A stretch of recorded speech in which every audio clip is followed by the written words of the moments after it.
and talk about, which I thought was very fascinating. Um, I'm still listening to the Bankless podcast with what's his name, the founder of Uniswap, Hayden Adams. Yeah. And I'm towards the end of it now, but towards the end, he's talking about how, in his opinion, he thinks that state like what I forget the term he used, but low. Basically, he was saying low risk pools are going to dominate the space. Exactly. And higher risk pools they'll still be there, but they just won't be as dominant because most people, like we've said a few times in our spaces, are not the type of people that are going to do all the research and go ahead and like figure out which coins they can hop on and get in and out of. Most people are going to be like me probably, where they just want their crypto to ride and earn a nice yield and not have to worry about it. John, and that's a great point because, like you said, even the founder of Uniswap himself said, the most liquidity provided is going to be with the assets that have essentially the least amount of volatility, right? The assets that mean you're basically have a very low risk of losing any money, which makes sense. It makes sense that people are going to provide more liquidity for the assets that are going to make them the most amount of money in trading fees and have the least amount of risk. And I think that's why it's really important what we're doing here, adding our additional feature to allow you to control your level of IL. Because let's say if you're a new cryptocurrency and you're just starting off and you obviously need a market for yourself so people can trade your cryptocurrency, otherwise no one could ever buy your cryptocurrency. You can use our platform and provide liquidity without any form of impermanent loss, which is that risk. And that way you don't have to worry about that volatility impact or how volatile the assets you're supplying are. You can always provide assets at zero risk using our protocol.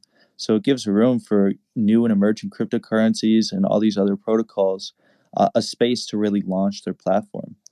And obviously using our protocol, people can not only launch and supply liquidity for their cryptocurrencies, but you can also create your own cryptocurrency on our protocol without needing to know anything. You just input the variables. You just type in, the total amount of supply. If you want to burn, all these features. That's an interesting. You've said that a few times, and I haven't really understood what you mean. What do you mean by you can create your own cryptocurrency using Solon? That's a great question. So if you were to, we essentially have a UI version that allows you to input the variables that create the smart contract in the back end. So when you go to create a cryptocurrency, you have to develop a smart contract and you have to sell. Basically, anyone can create a cryptocurrency, and it's obviously you need to know Solidity to do it. But the code to create a cryptocurrency is just about the same everywhere, unless you're making it really complicated. The only parameters that change are like the total supply and if it has a burn or not. That's about it, because all use cases and utility for any cryptocurrency are decided by other smart contracts. The contract to create a token is just to create the token. If you have a token and you want it to have utility, then I could right now make a contract for, let's say, let me give a good token. Like I see a duck in here right now. I could use their token. I think it's called Fast or something like that. I forget the name. But I could create a contract right now for their token to make it so their token can only be used to create. Let me think of a good example. I could make it so I could create a contract that allows anyone to use that token to create random NFTs, right? And they could purchase random NFTs using that cryptocurrency. I could create that right now. The cryptocurrency is essentially separate. The utility for it comes afterward. And why it's important is that's it. It's basically a bare bones interaction. So when you do make that contract to create the cryptocurrency, all you're doing is entering those parameters, like what's the total supply?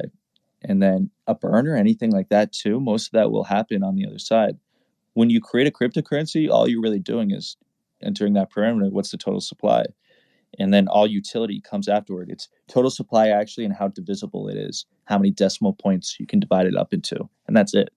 So anyone can use our protocol to just enter those two parameters in, and it'll just create the coin automatically. We'll just essentially plug that into pre-existing code. Crazy. Hey, I just want to welcome everybody. Welcome to the space. We're just chilling. We're talking about cryptocurrency. We're talking about liquidity pools and decentralization. Anything and everything NFT crypto is welcome in this conversation. We're just the purpose of this conversation really is just for all of us to move the ball forward in this space and get us all thinking creatively about how we can push crypto, push NFTs, push decentralization forward, and just get those juices flowing. So if you have anything you'd like to talk about, please come up top and throw up your hand. Max, I see you. Go ahead and join the conversation. We'd love to hear from you. Yeah, so I just kind of wanted to add to what you were saying earlier, John, when I popped on, and kind of it ties back into what you were just saying in the Discord not too long ago about moving your Roth into crypto and the fact that the market's going to stabilize itself at some point. And then relating back to what you were mentioning about the zero risk for the impermanent loss in these pools, I think what Hayden was talking about there was the fact that index funds, if you look over time, index funds in the stock market are outperforming most, if not all, active managers. There's very few active managers that are able to outperform the market in an aggregate. So having the ability to do this is definitely going to be revolutionary. And I think, your point too, the market's becoming more stable as time goes on will, lead to the need for that even more. So great points. And Solon is at the forefront of, leading the pack for that. So that's great. Yeah, and what we're really trying to do here is kind of make it easier for everyone. We want to get rid of as much risk as possible. So that way, if someone does want to experiment with creating a liquidity pool, obviously, it's something more complicated and deeper into the DeFi space, but you shouldn't have to potentially lose hundreds or thousands of dollars in order to experiment with it just to learn. And that's why, using the features of our ecosystem is great, because you could create a liquidity pool without any impermanent loss. So you can create one with zero risk, essentially. And, hey, David, how's it going? Hey, Max, how you doing? John, it's good to meet you. Let me tell you, you got yourself a really, really, like, when I tell you what this man did on the spaces that I was co-hosting the other day, he came in and just blew everybody's mind. Like, literally blew us away. Yeah, man, I know. We're just David. we're just digging into it, man. It's just so much good information. Thanks for joining us, David. Please, it is absolutely like my pleasure. I think you guys are literally going. Solon is going to make my life, my family's life, that much easier. And I don't just mean that from a money perspective. Like, the timing couldn't have been more perfect.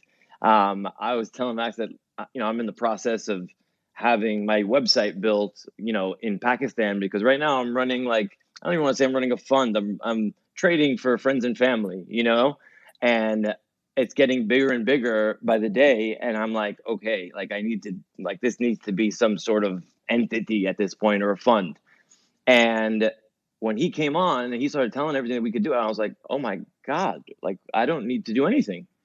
Like, I could just direct everybody to my Solon pool, and I set all the parameters and everything else, and we're good. Now, where I have a question for you guys, because obviously things change by the minute in this space, literally. I just got off of a phone call that was very, very interesting, and I'd like to know more about the rentable and mortgageable features in the NFTs. That's a great question, David. So you can think of it as almost like you're essentially renting out the utility attached to the NFT. So you still own the NFT. There's no risk of anyone essentially stealing your NFT, because what we're seeing right now in the market is some people are kind of coming up with like rental vaults, rental platforms, but it's really just the ERC 721 still. But in exchange, if you want to quote unquote rent an NFT, you have to provide equal collateral worth of assets. So let's say an NFT is worth 20 ETH, and you have to give them 20 ETH that they put in a vault in case you steal the NFT and run away with it. But the problem with that is, obviously, if you're looking to rent something, you probably don't have that 20 ETH or whatever it is in the first place. And two, if that, let's say your rental period was a week long or a month long, whatever it was, and that asset, that NFT doubled in value over that period. Well, most of these people are just going to keep the NFT, and then the other person who loaned the NFT out is going to be screwed with half of what it was worth. And that's why it's really important for us to create real rentable protocols without the need for collateral, in which there's zero risk of essentially anyone running away or stealing your NFT. So what if it's art? What if it's art and there is no like the utility? What if it's just a painting or? Yep. So you'd also be essentially saying, hey, you can use this painting for whatever you want. Like you can use it for an advertisement. You can use it for a profile picture for the week or however long you're renting it. You know, all these things are included in the parameters. Gotcha. So, have you guys had experience with that? I mean, obviously not yet because you guys aren't. Yep. You're not live. You're not live yet, obviously, right? Like you're still. No, we have to wait for our audits to go live. But we've launched some test nets. We're actually tuning the protocol right now. So the Do you have a demo? We don't have, like I said, these are all just like, it's all bits. It's all test nets. So we don't have a demo because we would have to deploy it to the blockchain, and then you know, test nets. Yeah, test net would be fine. I'm not looking for anything like solid, but okay. So I got the rentable aspect, and I don't want to take up too much time in case anybody else has another question. But can you tell me about the mortgageable feature? Yeah, so the mortgageable feature is just actually a feature that comes with EIP 2615. We haven't really explored use cases for it yet. I mean, obviously, it performs and works just like how you would claim a normal mortgage. But we haven't really dove into like how people will use that function. Right now, it's just we're waiting to see what people will come up with for ideas as to how to use it. But we're just creating the ability for people to use a mortgageable function. Got it.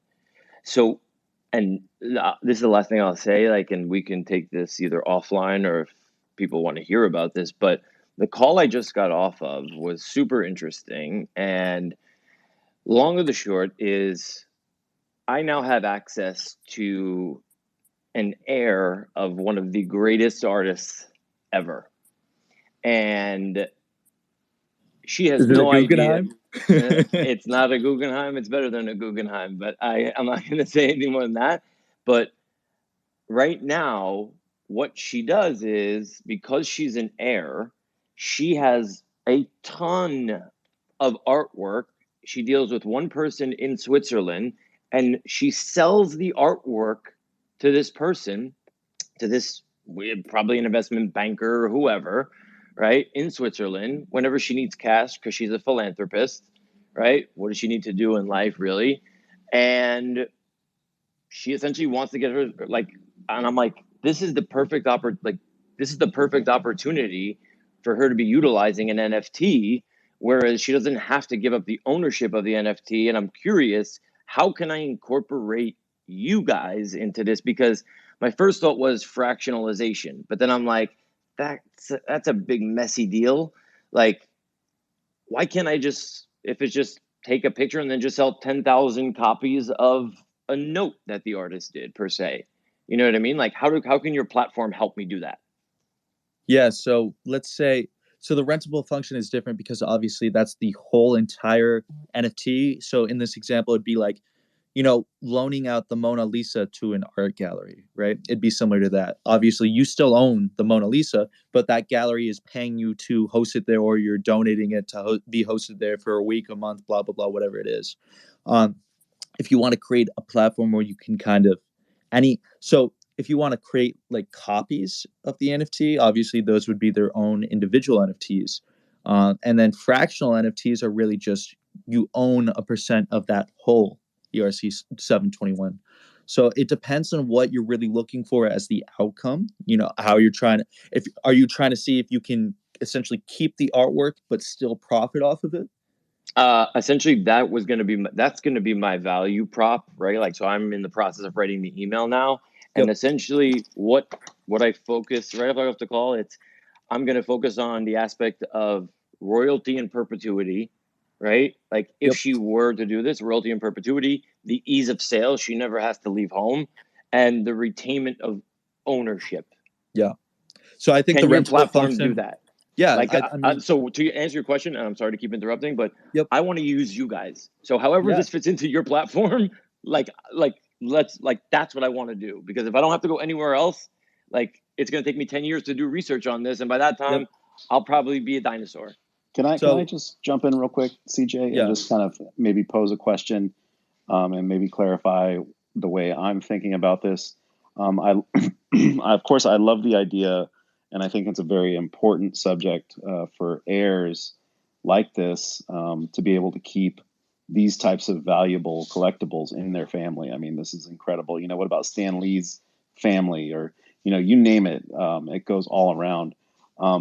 It's the same value proposition, the way I look at it. So the super rich buy great, you know, fine art as a way to hedge the way inflation eats away at their margins. So they can transport the art through time, all the while theoretically accruing value to this artwork. And so it's you know, it's just a long-term investment. Maybe not all of them are, you know, diehard art fans, but they're investing in an asset, the way it's viewed as an asset, to, you know, preserve their wealth. It's the same thing that, you know, we're coming to see that Bitcoin is. You buy Bitcoin and you don't want to sell Bitcoin because it's a wealth preservative. It's an asset over time. It can transport your wealth, you know, 100 years into the future without the margins getting nibbled away by transportation costs of, you know, trying to move wealth across time and space. So would this essentially, like, if you take, you know, all this artwork and you know, in essence, NFT it and you put it in a pool, is that what you're saying? Like, would this be a liquidity pool based on the value of the art, or am I thinking about this wrong? If I'm being like bluntly honest with you, John, I literally don't know the answer. Like, essentially they're looking to me and saying, you're the one with the most knowledge in this space. Like, come up with something. And I have to essentially come up with an idea that obviously is going to make sense for all parties involved. And that's why I said fractionalization, because I was thinking she retains ownership, but she could still retain ownership. Like, how would the pool aspect work, right? Can she put all of the, like, if she has, let's say, 1,000 works of art, or 100, let's just say, whatever, and she puts them all into a pool, people can then invest into that NFT pool? Correct. So the pool essentially is backed by a certain amount of Ethereum, right? All those pieces of art in the pool are paired with a certain amount of Ethereum. So it creates an active market for that art. So whenever she's like, hey, I want to essentially, she's given a position in that pool. So she'll start with 100% of the pool. And basically, anyone who has a position in the pool will have the right to, let's say, use the artwork in a museum or curate it or blah, blah, blah, whatever it is, but they won't have access to the physical. It'll all be digital based. So the way it'll work is it's an active market. So let's say someone's like, oh, um, Claude Monet's paintings just doubled in value. Well, she owns a Monet, and the value of the vault is still 10 of Ethereum, and it hasn't changed in value. So then everyone starts going over there to buy a share of the vault, and then it'll slowly go up and double to 20 Ethereum to about balance out to what the market value is. But it creates a liquid position in which she can enter and exit at any time. So she could own 99%, she could own 80%, she could own 75%. And if she wanted to, she could buy more back at any point in time. So it creates like a liquid market for all of her assets, that kind of like, you know, trading stocks or cryptocurrency does. Is this a new thing we're talking about here? How would we term this? I don't know if you want to call it a product or protocol. So it's complicated because it's, like I said, it's ERC 721. So let's say you wanted to make it so these positions were stagnant. That means it'd be kind of difficult for people to make it too liquid because they're solid pieces, right? Let's say she has 10 pieces of art. Well, that's only 10 ERC 721s, right? So let's say people want to sell their positions. Well, how does that equate over to the art? And that's why fractional NFTs are important, because that's how you create liquid positions. So they could all start off as whole NFTs, 10 ERC 721s. And what happens is every time someone trades with it, it's paired with that amount of Ethereum. So let's say the whole thing is worth, let's say it's 10 Ethereum, right? And one person's like, hey, I want to cash my position out. Well, they can't cash your position out because there's no way to get cash out of that position, right? There's 10 Ethereum in the pool, but you don't own that Ethereum. It's owned by the entire pool. So how do you pull your money out?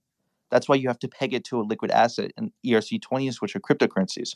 So what we do is we use cryptocurrencies to represent these NFTs to create a liquid market. So every time you interact with it, it's just like trading cryptocurrency. So a good way to think of it is, let's say there's a pool with Uniswap, which is a cryptocurrency, and Ethereum, which is another cryptocurrency.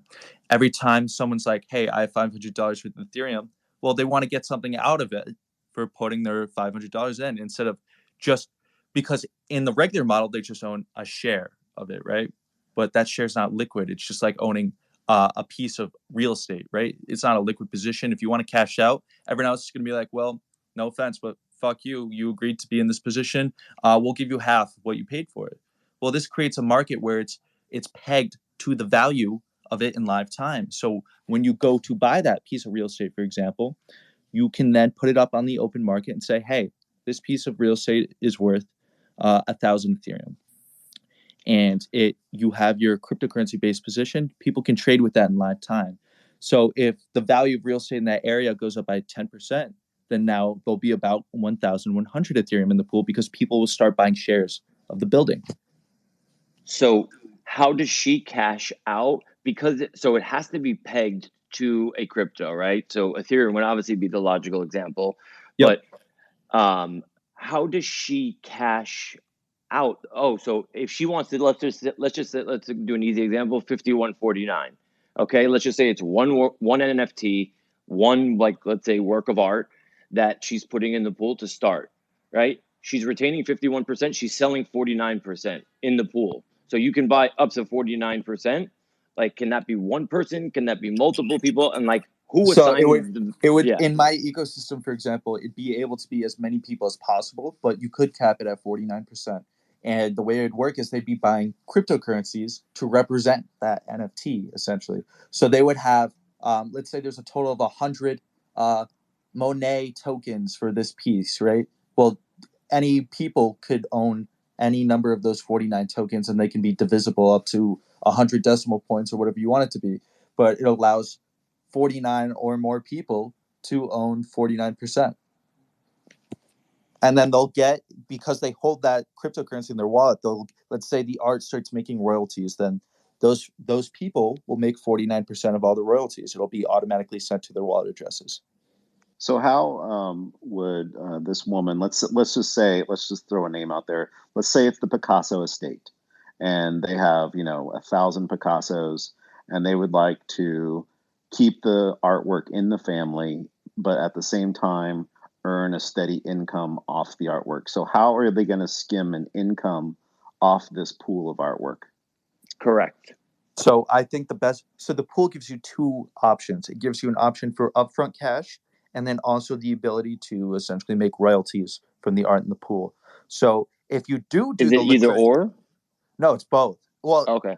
So first, straight option is rentable. You could keep the entire thing and just rent it. Create a rentable NFT, and obviously you make all the money from renting it out, but you keep the entire share of the art. You own 100% of the art. Your second option is to create a liquidity pool. When you create this pool, you allow to sell up to X% of the art, but you still own the other percent. So you can still own 51% of each painting if you want to.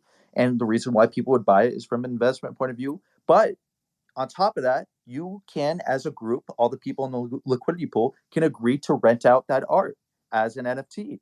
So you also make the money from the rental on top of getting that cash up front from the sale. Wait a minute. You're saying the investors, the 49%ers, get to rent out their NFTs to other pools on your platform as well, or other? No, it's a single. You got to keep in mind the NFT is still a single NFT, so it can only be rented out to one person at a time. Right. So every time it is rented out, 51% of the profit goes to, let's say, the Picasso estate, and the other 49% of that profit goes to all the people that own the 49%. Let me just throw this out there. Like, why would someone rent out a Picasso that they could right click save. Yeah. Like why? I don't know that this applies to artwork like that. Or Yep. tell me I'm So, wrong. John, that's a great question. You're essentially, it's like a deed. You can almost think of it as a deed, right? So when you're renting it out, you're actually saying, hey, we can move the physical art from this vault in London to, let's say, Geneva, so this guy can throw it on his wall for a month. Ah, okay. And So this gives a form of ownership, because the person, let's say in Switzerland, who's renting it out, if they pay in ETH, then the 49% of people never have to worry about getting screwed because they don't own the majority of it. It's automatic payments. It's but all automatic. You don't have to pay for a third party. You don't have to pay all these skimmer fees. You don't have to pay for anything.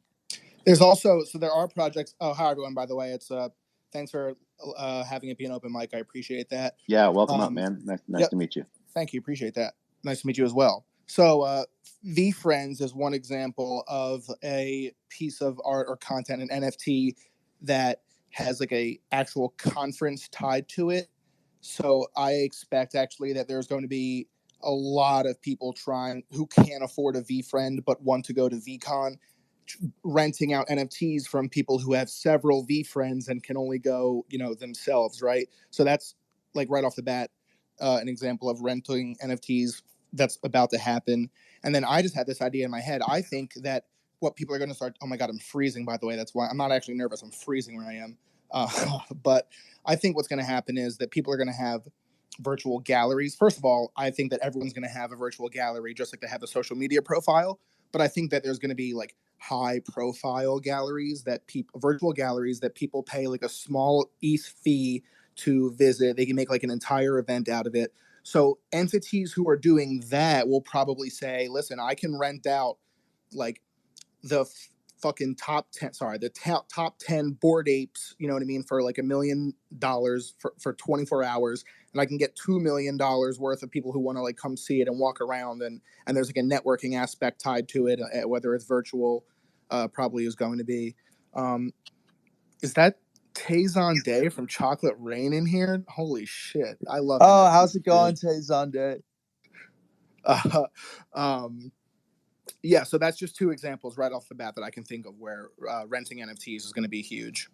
Yeah, I mean, just like you say, it's a lot easier to apply to, the digital space. So like you said, if someone wants to rent out a VFriend, they could do that using our platform. Nice and easy, and they don't have to put up any collateral. So instead of being like, well, I'm not going to be able to attend VCon, I might as well sell my VFriend, you could get, let's say, 5 ETH to rent it out and still be able to keep your NFT, and you could rent it out for every other conference and make almost a sustainable income off your NFT. But what you're talking about with galleries is great, because what you're saying, like if someone's like, well, I can rent out the top 10 Bored Apes, like you were saying, for $1 million for 24 hours, but I think I'll make $2 million in 24 hours in ticket sales. What you could do is you could rent it out and then showcase them in your metaverse gallery. And people can only enter your metaverse gallery if they buy your metaverse gallery NFT. And then that's, the ticket into the gallery, and you make $2 million in sales. And the best part about NFTs is you can even pre-sale it. So you could pre-sale all those tickets and say, hey, when we make the $2 million, we'll go rent out the Bored Apes. And then you make your $1 million profit is guaranteed. And you're like, hey, well, if we don't raise all this money, then we have a smart contract that says everyone will get their money back, and it's all automatic. I'm fascinated by David's situation. Maybe I should call it a predicament, David. Yeah. but like, personally, like as someone that's not a super wealthy person, I just live in the West, so I'm wealthy by default. I would love to be able to put my crypto in a pool that was undergirded by Picassos. Like I would love to do that. That would be like a feather in my cap. That would be a lovely thing to have in my portfolio, and then to earn a passive income on that would just be fantastic. Like this needs to be figured out. Yeah, because once you start tying in the physical items, it gets a little more difficult. There's a lot of everyone's like, maybe you can do this, maybe you can do that. I mean, it's all possible, but it's all legal titles. I don't think moving around physicals is an option, personally. Yeah, it can't be. It definitely can't be, because that adds a whole new element, and I think that I got one shot, right? Like I got one shot to make this impression with her, and essentially like it has to be a good shot, and if it gets too complicated, it's going to be like, I don't want to bother with this. I'm just going to continue doing what I'm doing. Now, what I don't know is if there's pieces that have never been seen before, right? Like if there's pieces that have never been seen before, like what you're saying, JC, I think is at the end of the day, like we can either create our own cryptocurrency, right? And then that's how it's going to be backed by Ethereum, right? Because we're going to peg it to Ethereum, and then you just invest in the pool. She retains 51%. She can like the other 49% is what people would be investing in, and she then has easy access to cash, which satisfies one of the three things that I was focused on. And then can we include? Well, no, she doesn't need the royalty in perpetuity if she has access to the cash whenever she wants, right?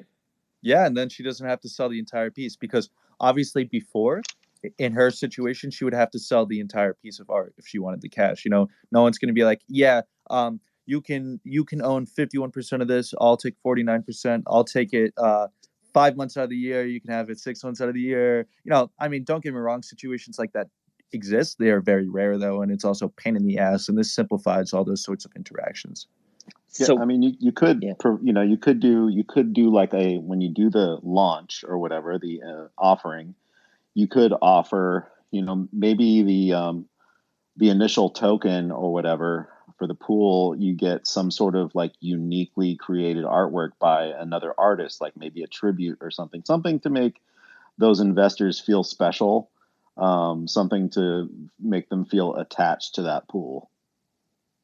What I have to do, like, I mean, if we're going to do if we go the cryptocurrency route, right? Because if it's going to be, because it has to be pegged to a crypto. It has to be pegged to Ethereum. That's a must.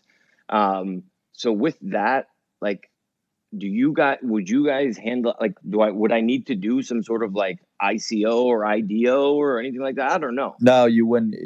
Essentially, it gets created automatically through our protocol. You don't have to do anything. You just have to say, hey, I want to make this a fractional NFT, and say how much of the total share you want to sell. And that's it. I think one part of the legwork for you would be perhaps getting maybe 3 different appraisals on the lot just to see what the market value is. So there's an idea going in. Yeah, that would definitely be a must. I mean, there's going to be like, I'm sure there's going to be like some world renowned like curator that's going to come take a look at the either the one or the multiple pieces of work. And because the art community, I'm sure, regardless around the world, is super tiny, and you can tell what's a Picasso versus a Rembrandt versus a Van Gogh and so on, right? So yeah, there will definitely be that. My question is, I guess my next question would be, how do people know that it's like, what do we do? Would there be like an NFT as far as a literal certificate of authenticity from a Christie's, a Sotheby's, or whoever the appraiser, the 1, 2, or 3 appraisers are, for people to invest in it so that they don't think it's a scam? David, I think it's better to represent it as an NFT, because obviously you can't forge the NFT. Anyone can see on the blockchain that position was created first in time. And then with the data attached to the image NFT on the blockchain, you can have all the data from the auditor and whoever validated the painting, and it'll be forever there on the blockchain for the rest of time. Yeah, literally, like, use it as a certificate of authenticity, like literally. Yeah, that makes sense. Okay, guys, I don't want to take up more time. What's Somebody up, else Bugsy? Sorry about that, but let's definitely talk. No, John, you're good, David. let's talk after. Yeah, David, it's been fun. This is all good, man. Please stay on stage if you like. Absolutely. Hey, what's up, guys? Hey, Bugsy, how's it going? Good. I don't want to take up too much time. I just want to add to that. Based on what I just heard with him, if you take the current model right now of creating utility around a project and then focus it on creating utility around an individual piece, you solve his problem right there. By Tell me more, Bugsy. So, like VFriends does, and like you're saying now, you rent out your piece to go to an event. say this person that holds all this artwork wants to put it on display for everyone to see, right? So in order to go or physically see these pieces, you have to be a holder or rent one of these items to be able to go see the real thing in person at the event. You just create utility around the individual piece itself. She still retains ownership, and that solves his problem right there. Ah, And so you're she saying create the That's a great utility where the idea. utility doesn't exist, like currently. So exactly has Ah, not been done Bugsy, yet. Bugsy, that's a great idea. He's essentially just creating a conference for all the fractional holders. If you're a fractional holder of this artwork, then you can go see it in person. If not, you can never see the art. Correct. It hasn't been done yet. So I was just throwing that out there. I'm going to step back down here while I'm bringing the Like I children. like I Bugsy. said, that's just a great idea because like I said, for if I was investing in this pool, it would be a feather in my cap. It would make me feel good inside. You know what I mean? Like there's that warm feeling that you get when you buy a nice piece of art or you're invested in it. So yeah, to provide some sort of access to some like exclusive showing, exclusive event, a retrospective, whatever, like yeah, that's going to drive probably premium value, I would think. Yeah, and we could do it like in terms of the utility where like if Sotheby's or Christie's, like let them duke it out in terms of whoever wants to pony up to sponsor the gallery, like put their name behind it and say, come see, the Van Gogh gallery sponsored by Christie's, right? At the end of the day. And then everybody then comes in and there's the offering. Like people can see all of the like works of art like in a digital space, in a digital metaverse. And yeah, but my problem is like, does Christie's have a metaverse set up? Like, does Sotheby's have this set up already, or is that going to be They like? need to. I'm sure they'll have sandbox plots and things like that soon. But I'd just like to say, hey Ben, how's it going? Hey, how's it going? I would actually, I don't know if Ben caught any of this subject, but I would like to hear Ben's thoughts on this. I don't know, CJ, if you would kind of want to like throw down what we've been talking about this art pool. Yeah, Ben, I think you've been here for a little bit, but we're just basically talking about like how can you create a market where physical paintings and their owners don't need to sell the paintings in order to make a profit off of them using NFTs, where they can create a long-term sustainable income from their physical art using NFT technology without having to sell the painting. That's an interesting idea. So you're saying like create an NFT for an actual physical artwork? Yes. Yeah, the situation is there's an heir of a very well-known artist that's sitting on a pile of art from this very well-known artist, and they don't want to have to sell it off piece by piece to earn an income. They'd rather keep it in the family and earn essentially yield over time. Mm-hmm. Yeah, I don't know if there would be a demand for that though, for like NFTs that are like just represent physical artwork, but it would be interesting to see.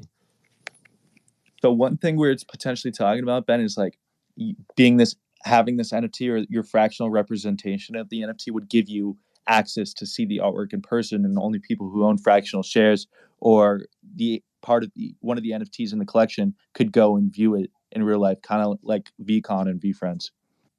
So you could have like a museum that only NFT holders can access. Exactly. Yeah, that would be awesome. Can I add something? Yeah, go ahead, Dominique. Welcome to the stage. Hi. I just wanted to add to what you guys were talking about. I don't know if you've heard of this, but it's called Van Gogh like Alive, and it's basically Van Gogh artwork but displayed using projection up on the walls of the gallery. So like I went and saw it down in St. Pete. I saw it at the Dolly Museum, and people were in line to go see this. Like you had to wait because most days were sold out. So it was a type of thing to where there was plenty of demand, because who doesn't love Van Gogh? And not everybody can travel, all the way overseas to Amsterdam to go to the Van Gogh Museum. So I just wanted to add that, I think there would be a demand for that, especially in the future. And I can definitely see NFTs playing a role in that. So just something to keep in mind. I don't know. That, That was Can all. you tell that's me I'm more? gonna hop back down now. oh, No, sorry, real quick. please, Dominic, tell me more. Like I would love to Oh. hear like more about that. Oh, sure. I mean, feel free to message me anytime, but I've always been a lover of the arts, and I'm not, a filthy rich person, so I can't afford to travel all around the world. I can't go to Paris and go to the Louvre and see all those beautiful artworks, So I have to kind of stay local. So I went to the Dolly Museum where they were having that exhibit where you could go see the Van Gogh artwork portrayed up on the walls. And it was actually really beautiful. And even though I didn't get to see the artwork in person, it still made me cry. I mean, they had music, they had his writings up on the walls. Like, it was still very moving. Like a fully I curated space. Yeah, a David, I fully think this curated is an answer space, and it for was you. held at Holy the crap. Dolly Museum in St. Pete. I think you're right that it's going to be so big in the future, and NFTs are going to be a big part of it for the reason that now with NFTs, artists can be connected to their community and engage with their fans and supporters in a way that, Van Gogh and Picasso could never have done. So now imagine like being able to go see the displays, the galleries of the artists that you talk to on Discord, that like your tweets on Twitter, that you get to personally tell how big of a fan they are, and they can express, gratitude for that. Um, the way that NFTs connect artists with their community in a way that hasn't been done before is I have chills thinking about it, and it's not because my room is freezing, like I said before. But like I said, imagine if you could go see Van Gogh's demonstration while he was alive, and you could talk to him. And now that we're at a time where people really have a lot of like artists, celebrities, like artists are becoming the new age celebrities in like a authentic, genuine way. That's what I mean that when I say celebrity, not like a insincere influencer. I'm gonna let Tay take the stage, but I just had to add to that thought, Dominique. That was really great too. Yeah, Thank welcome. you. And artists are the original celebrities. Like artists like Michelangelo, they are the original celebrities. Artists, philosophers. So I don't know. That's all. That's Did you it. see it in AR, VR, like or like was it augmented reality? What was it, holographic? Like what was it? Oh no, it was Guys, projected on the walls. I'd like to let Tay speak. Since he is a big artist, I'd love to see what he Of thinks course. about the subject. Oh wow, well, no pressure. No, I think it's a very interesting brainstorm. Kind of beginning with the question of how would you, create an experience with a physical painting through an NFT. I think it raises a couple of questions. One is to what extent can the blockchain dovetail with some form of what we currently understand to be digital rights management, to create because if you think of a Netflix show or anything else that we consume, maybe they're packaged in an experience that is surrounded by DRM that you can think of it as a paywall or a gate, but it is also something that enforces a certain authenticity of the experience. And then obviously social platforms like Twitter and YouTube and Facebook have infrastructure that goes along with that DRM. So is there a way to use the blockchain as sort of a decentralized type of DRM that we all have access to, so you don't have to have it, be a Netflix or a Paramount or an NBC to get the dividends, to get the social dividends of being able to DRM a product, but you are able to have agency in managing digital rights management through the blockchain. And could that be incorporated into a standard that is part of everybody's browser, everybody's phone, everybody's point of experience? And that it seems like it gestures towards scaling in that type of direction. I think of someone like Bob Ross, or who might have a lot of paintings archived if they have a family or a descendant that wants to monetize that. Maybe a DRM tied to that experience brings in additional testimony or an additional experience, additional interviews with the artist, etc.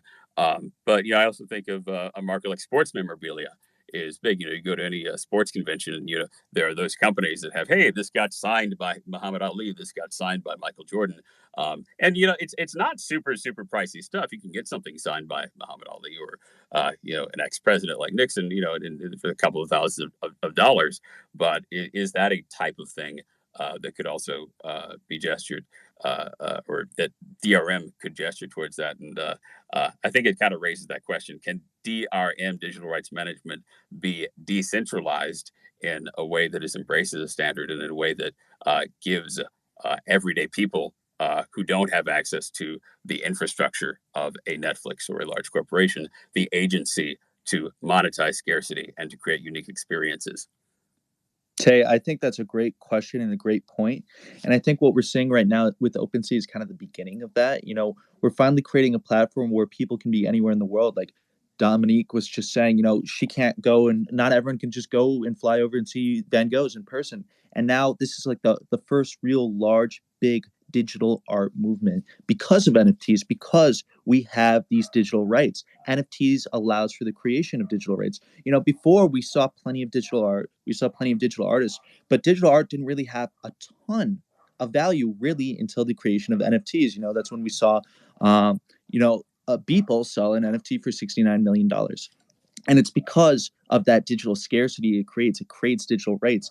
You know, the blockchain is public data for anyone to view. Anyone can go on the blockchain and say, hey, Beeple created this NFT at this point in time, and anyone who downloaded his artwork and posted it up to the blockchain created it after he did. So obviously they're fakes. And this technology is really, really important because before with digital art, anyone could just download and save someone's work of art. And, you know, someone could say, hey, I created this first, or blah, blah, blah, blah, blah. And it creates all this room for piracy. And now, for the first time, we finally have the way to circumvent digital piracy. What prevents someone from like if there's a work of art from Beeple, right? And then it's obviously minted on the block. If they mint the NFT. Did I get rugged? Sometimes when I hear no sound, I'm like, oh wait. Oh no, I'm no. it's a bugger if nobody's actually talking. Your service might have gotten on for a second. David was just speaking. Yeah, I'm sorry to interrupt everybody. If we do get rugged, we're coming right back. So hope you can join us. Last night, I know I got rugged a few times, so just be aware. Gotta love Twitter Spaces. Well, no, what I was asking JC was how like I think it's fascinating, the whole digital rights management thing, right? But that sounds like a really big, right? That's a grandiose idea at the end of the day. Like, but what prevents me from taking what is a Beeple, changing it around to where it's, I graffiti on a Beeple and then I go mint that? Who's to stop me from doing that? That's right a great now? question. And to be honest with you, the answer is no one, because technically that's a derivative. You know, you could change a single pixel in an image and it's not the exact same image. It's slightly different. I mean, and that's the difference between physical and digital. I mean, technically, any one of us can argue, and I will argue that that is piracy. You know, you're stealing someone's work if you just change a single pixel. But technically, the image isn't the exact same image. Now, if you were to go and sell that image, I'm sure plenty of people would be like, hey, obviously this isn't a Beeple, because the blockchain would say it's a Beeple or not. And they'll be like, this is clearly just some work you edited slightly, or maybe didn't even edit and tried to repost and sell. When you say the blockchain would say that it's a Beeple, what does that mean? You can see which address it came from. So Beeple has his own creation address, essentially. Like all of his work comes from his address, and anyone can see what his address is. It's public information on the blockchain. I'm just going to comment on something you said about, no one's going to stop you or no one's going to care, I guess. But so I'm going to preface this, because I have to, by saying this is not legal advice, and I'm actually not an intellectual property lawyer. I am a lawyer, but not an IP lawyer. I've done a little bit of research and writing on copyright law, transformative use, fair use doctrine, infringement. DMCAs. Yeah. So what it comes down to, not what it comes down to, I'm not going to make it that boilerplate, but a very big question that is going to come down to is whether or not your derivative, your one pixel version, your different filter version, your whatever, your McDonald's version, if it creates a market that takes away from the sales of the original project, that's when that project is going to take action against you. And that's what the courts, that's what a jury is ultimately going to have to decide. Is your project a replacement for the original in its market? So I think that McDonald's punks, if they were really selling for close to what CryptoPunks were, I think that would attract Larva Labs, and they would probably lose the lawsuit. Larva Labs would win the lawsuit, rather. They would be able to stop whoever was, creating McDonald's hat CryptoPunks that were actually rivaling CryptoPunks. But when they're selling for like 0.01, 0.05 ETH, I think that, they're not really coming to knock on your door. It's obviously like a calculated risk you have to take. But then when you have real transformative uses, like, I don't know if you've heard of Spotty Wi-Fi, he's like the CryptoPunk rapper. It's really hard to argue that his songs that he's selling are replacements for a CryptoPunk, right? No one's buying a song instead of buying the CryptoPunk, but a lot of people maybe are going to be buying the quote unquote shit punks, or what they're called. And if those have like a substantial market, that's when it becomes an issue. It's not an issue if no one's really buying it, but it becomes an issue when a lot of people are buying it. Yeah, I agree. There's a lot to say there, but it is such a gray area of people are like, well, where is it too far? And I think an interesting example, if you have seen this NFT collection, is the Wicked Ape Club, and it's like a cross between Wicked Craniums and Bored Apes.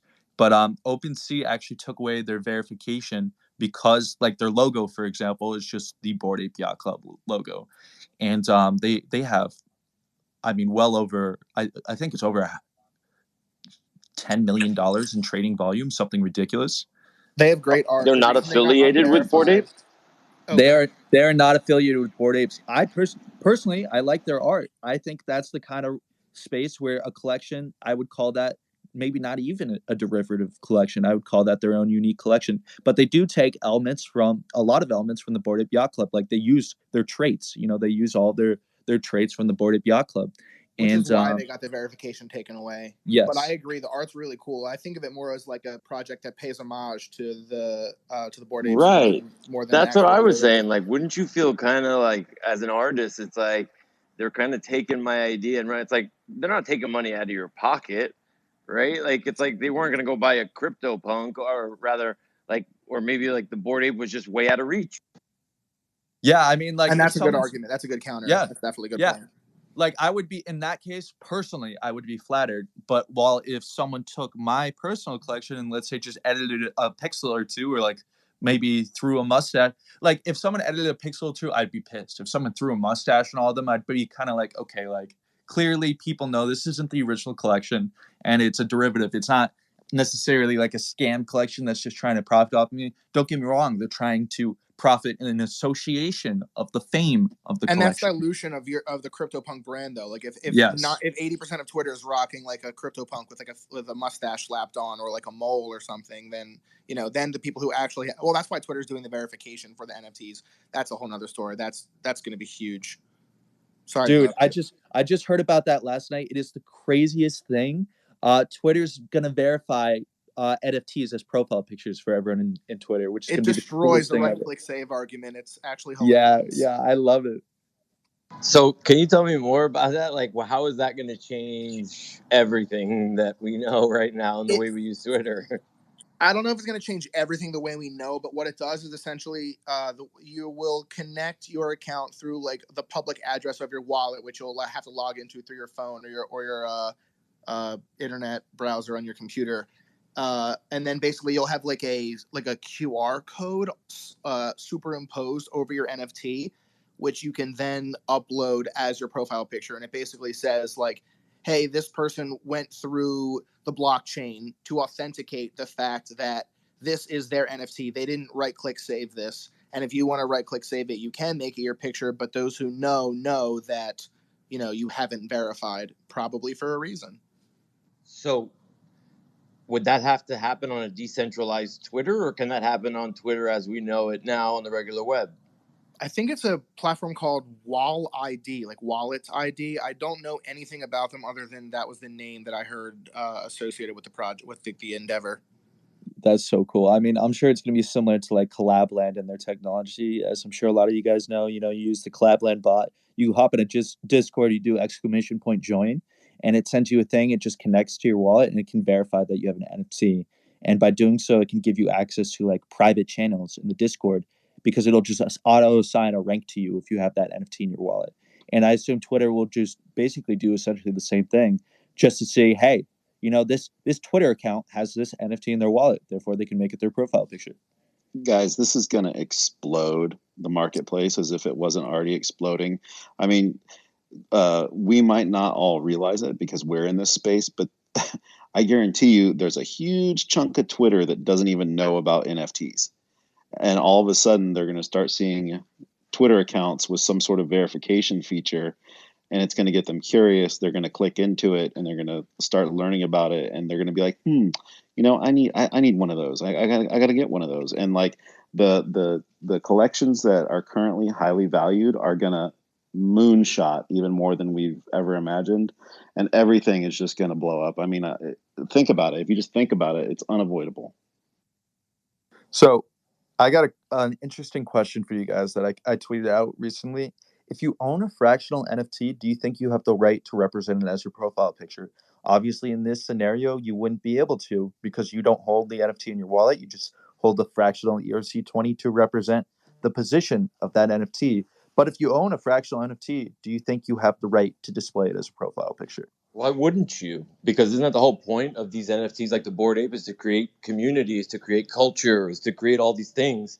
And if you're going to sell a fractional NFT, you want to give people the option that maybe never had it before, right? To be able to say, hey, I'm now part of this, the for lack of a better term, the cool kids club, right? Like I want to be part of the Bored Ape Yacht Club, but I can't spend, 50 ETH on a Bored Ape, but I could spend one, right? If it means 1%. Right. I think that's going to come down to the artist, or rather the holder. I think some are going to say, yeah, it's not even my profile picture. Go ahead and use it. There's 3 of you who own it. I don't mind if 2 of you use it. And I think there's going to be people who say, I'll be willing to give away 40% of my interest in this. But I want it to be my identity. I built a brand around this picture. If you want to make money off it with me, I'm willing to let you do that. But there's no way I'm going to let 2 people use my CryptoPunk with a rainbow hat on it. You know what I mean? Nifty, but they won't even be the holder anymore. It won't even be in their wallet. It's going to be in a liquidity pool. And essentially, they're just going to own a position of that liquidity pool. It won't be in their wallet anymore. So they, in my eyes, they have just as much of a right to use it as a profile picture as anyone else that owns a fractional section. Wait, why would it be just in a liquidity pool and not in a wallet? Because how else are you going to... It has to be in a liquidity pool for it to be a fractional NFT. Oh, it does? Yes. I'm just going to cut in here for a second. So when you turn an NFT into a fractional NFT, basically you transfer ownership over to a smart contract, and in exchange you receive 100% of the supply of ERC20 tokens. So at any point, you can use those ERC20 tokens to redeem the original NFT.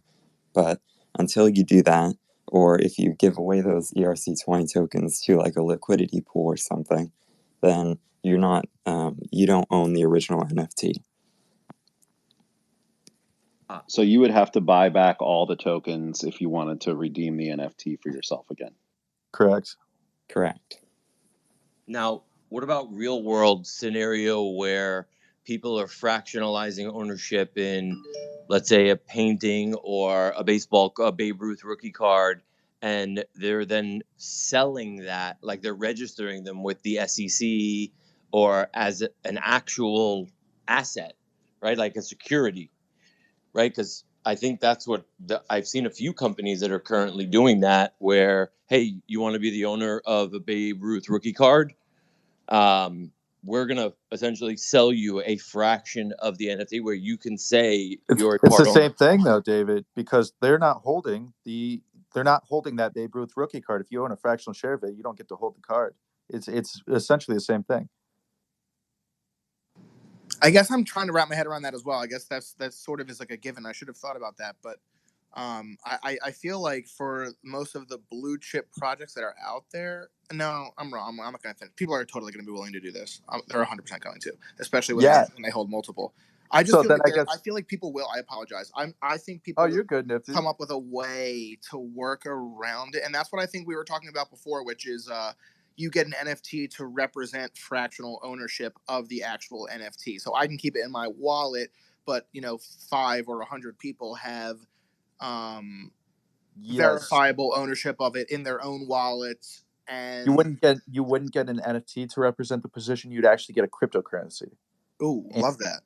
Yes. So that way it creates an active market where you can trade it in a liquid position. All right, Although this is that is incredible. a good idea. Do you think there's a scenario in which people would want to have an NFT as a fraction instead of an ERC20 token? I think people nowadays, given current day climate and conditions, I think they could care less how the technology works. Because I think at this point, the majority is just a lot of speculation. But let's just say that people knew how the technology worked. I would. David, real quick, I think Ben's question is, would you rather have a cryptocurrency that has no image attached in your wallet or an NFT that says, hey, you own 3% of it, but it also has the image of the NFT you own 3% of? Say that one more time. Would you rather have cryptocurrency that represents the position, but obviously there's no art attached to cryptocurrency, or would you rather have an NFT that says, hey, this NFT says you own 3% of this artwork, but the NFT also has a picture of the artwork attached to it? Obviously, I'm going to go with option 2. No, that seems like a pretty obvious. So that's the question. It's an NFT of an NFT then, but where's yes, exactly. So then it's not a cryptocurrency. No, there's two options here. You could either have a cryptocurrency to represent the position, to keep it liquid, to represent the whole NFT, or you could have an NFT of an NFT. And obviously, you would have to have, I guess, some kind of incentive. No, I think people are just going to view it differently. Some people are really going to want to have the liquidity, and some are going to say, I really want to have this in my wallet, especially if they are someone who's interested, like, in displaying it. And I think that part of the NFTs, part of NFT culture, and part of just human psychology that's going to make this such a phenomenon across the globe is that NFTs are going to be the new way that humans communicate. Like, first it was clothes, then it was cars, whatever, and then it's turning into NFTs, right? Like, you're 100% right. Nifty, that's a great point. And I guess my question for Ben is, Ben, do you think we could create a scenario in our ecosystem where people, when they buy fractional NFTs, have the option to take the ERC20 for the straight liquidity or the NFT of the NFT? Well, it wouldn't be up to the buyer. It would be up to the person creating the fractional shares of the NFTs. But I think we definitely could make that an option. Is there a reason why it would be up to why? Yeah, I guess why couldn't the buyers decide? Is it because you have to either make all of the NFTs right off the bat, or you have to have all of it as liquid, more liquid crypto right off the bat, or you can't have like a mix of it? Yeah, Ben, could we create an NFT that allows you to redeem that amount of cryptocurrency for the fractional? Yeah, that's actually a really good idea. You could have it so that you send your NFT to a contract, which turns it into an ERC20 token, and then you can send like 5% of the supply of ERC20 token to another contract, which in return turns it into an NFT that represents 5% of the supply.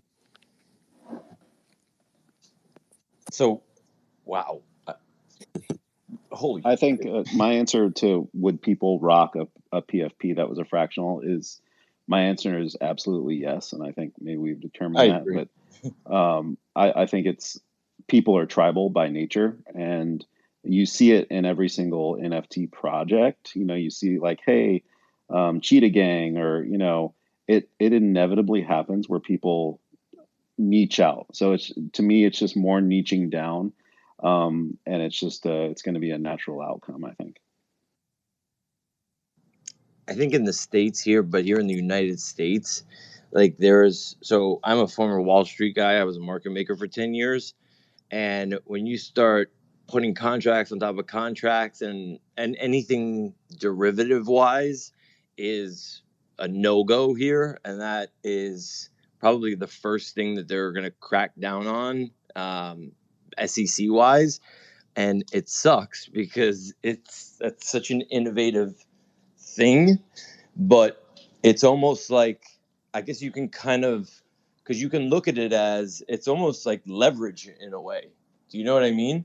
Because now what differentiates an NFT from Yeah, a cryptocurrency is an NFT is whatever somebody's willing to pay for it, whereas a cryptocurrency, right? You have a liquid market for it. So like, where's the I think difference? this opens up a whole another topic for conversation, which is, what with decentralization can the government really regulate? If something is truly decentralized, how do you regulate it? Considering it'll live on the blockchain for the rest of the time, if the government wanted to shut it down, they couldn't. They couldn't do anything about it. So how does the government regulate decentralized cryptocurrencies, decentralized ecosystems, decentralized protocols, all this stuff? Because technically, when you do purchase an NFT, it's owned by a wallet address, right? So that wallet address could be anyone's wallet address. They don't necessarily know who owns that address unless you're transferring money from your Coinbase or something that has your name attached to it to that wallet address. And but I think that's what a lot of people are going to be doing right now. Those are the simplest on and off ramps, and I think that's where the SEC. I mean, correct me if I'm wrong, but I think that's what the SEC would do is they would go after the on and off ramps, because if I can't get my liquidity out of a pool, then what good is it to me? Exactly. That's the thing. And then it comes down to, well, which platform is going to be able to do this? And because right now it's the wild, wild west, right? Like people with a Coinbase account really don't care like what they're doing, but they have an FTX account, right? Or they have a Binance account. They're using a VPN and they're trading with leverage, every single day. And right now, Binance, being a centralized exchange, is allowing it to happen. And then slowly, we're seeing different countries starting to crack down on, listen, we're looking out for quote unquote the retail investor, and they're saying you can't offer these certain products in our territory. So it's Yeah, interesting, really. yeah. Bugsy, great to have you up here. What's up, man? Hey, I'm just listening in the background. Had another thought. I figured I'd throw it out there while David's still here. To Please. go off of like what I was saying before, how you give utility to individual NFTs instead of projects. So I don't know if there is a way to do it or the conflict it would create, but why can't you create a pyramid, like a tier system, where you have sub NFTs underneath main NFTs? So if this person has multiple individual artworks, you start with one and create 50 of them, and then you work your way down to very few. And then the further you buy up, the more access you have to the tiers below you for that utility in that tier. Oh, that's a really cool idea. Like you can only use certain bits of the utility So attached to if you're buying up. exactly. So hear me out. So yeah, Let's say you bought the. anyone could create that, honestly, Bugsy, So because yeah. let me throw you an example. So let's say like the bottom tier gets 20% off Disney World tickets, right? Once a year. The next tier up gets a week at a timeshare, but also has access to the 20% off Disney World tickets. And the further you go up, the more access, depending if you can create the utility or not. Now, also, as you move up, there'll be no reason for you to hold the lower tiers, which then throws it back into the market because you're going to want to sell it so someone else has access to that and can now benefit from that. That's 100% more than possible. Right now, we see things like the Bored Ape comics, where there's like silver, gold, Exactly, chrome, same blah blah blah. kind of deal. Yep, same kind of deal. So they could, if they wanted to, they could. They say, oh, chrome has these benefits, but what they really could do is a trickle down pyramid system, like you're talking about. Like chrome has the benefits of all the NFTs under it. Mm-hmm. Silver only just silver. Gold is silver and gold. Et cetera and et cetera. And then on top of that, like I said before, you add utility to individual artworks as you get up to the lower tiers where there's less of them, right? And how does it get back into the market, Bugsy? Like you said, so if you buy up, there's no need for you to hold the bottom piece. Like I have stuff right now that I've minted for projects, and I can either throw a serum at an ape or I can hold it, right? I'm just holding it. I don't know why I'm just holding it, because I don't believe that I want to mutate an ape, right? So this eliminates that, because there's now no more need for you to hold it, and you know that if you sell it, someone else is going to have the chance to do that. As you go up, you're going to want to hold, right? But you can create something where you include royalties as you move up somehow, So the higher you move up, the more royalties you get from events that are hosted or something. You could come up with some kind of idea like that. I'm going to step back down, but I also want to throw out about the Twitter profile picture thing too. One main thing is you're going to cut down on a lot of the scammers that are out there. That's probably the biggest reason I'm all for it, because it's going to take away from all the people that are right-clicking and saving and throwing pictures up there and saying, hey, like, retweet, give me a bunch of followers, and I'll give you an NFT that I don't even have. So, Yeah, that's a great point, but we're still going to have the problem where someone could just, let's say, just download and save and then just recreate it into an yeah, but no, NFT. because anyone that verifies it has something next to their profile picture saying that they are the original owner on a blockchain of this. That's what I read in Yes. the Twitter thing, right? Oh, yeah. Will it also say the collection name, like a verified collection name? That's where it'd be key, because anyone they could like create edit a their own picture. NFT. Yeah, because anyone could create it into an Rat NFT. So bastards. if it said the verified collection name, because it all comes from the same contract, then that would be a huge game changer, because, then no one could really right click and save and then And create you know a fake what? collection. There lies the problem, because we're always going to have that group of people that lives below the scum line. So That's for fucking sure, dude. But Yeah. if they could include the collection name, because they can't forge the contract that created those NFTs, then I think that's where it'd really make a game changer. That would make it a whole lot better. Hey, you know what else would I don't make see this why they great? wouldn't do that. It's so easy to program in. I mean, that information is just right there. It's like the contract has like a name. Every single contract has, hey, this is the Bored Ape contract specifically. Yep. This is the VFriend Exactly. one. It should be the easy. CryptoPunk one. It'll be easy for them to include. It's a matter of fact of, are they thinking about it or not right now? So one other thing before I get back down here. This whole time where I was deciding if I wanted to come up and talk or not, and I got kids pulling on my ears and my freaking legs and everything else, I'm like trying to figure out a way to send you a damn message. I'm like, there's no way he's going to see it. If there was a chat option in this damn Twitter space, God, could we move some information? That's for sure, dude. That is So for sure. I'm going to step back down. All right, guys. I like coming that. Up. I like the pyramid idea. I think it's great. It's kind of blowing my mind. Like, what if, just theoretically, what if you could buy a Marvel, just like in, a fantasy world, what if you could start out by buying a Marvel comic and you work your way up the pyramid to owning Marvel? Can I actually jump in on that, because That's I'm a fucking huge crazy. VV fan? For those anybody here familiar with VV and Ecomi? I'm not. Okay, so right now VV is the app. Ecomi is essentially the token behind the app, and literally that is where almost every one of my dollars is right now. It is the marketplace for premium digitally licensed IP. They have the biggest licenses from Marvel, DC. They just signed MGM, like Universal. They're doing 007, like James Bond stuff. And people right now, like, and they're doing this like with like character, like they're doing statues, collectibles, and they also now just released in the last 2 months comics, like comic books. So I talk on this a lot, John, to where people don't realize that these comic books that they're owning, or some of these collectibles, like, are going to have future utility, or the ones that they release in the future, to where, hey, you want to go see the next Avengers movie? Like, buy this one. The common, right? Because there's 5 different variants. There's common, uncommon, rare, ultra rare, secret rare. So there's your pyramid right there.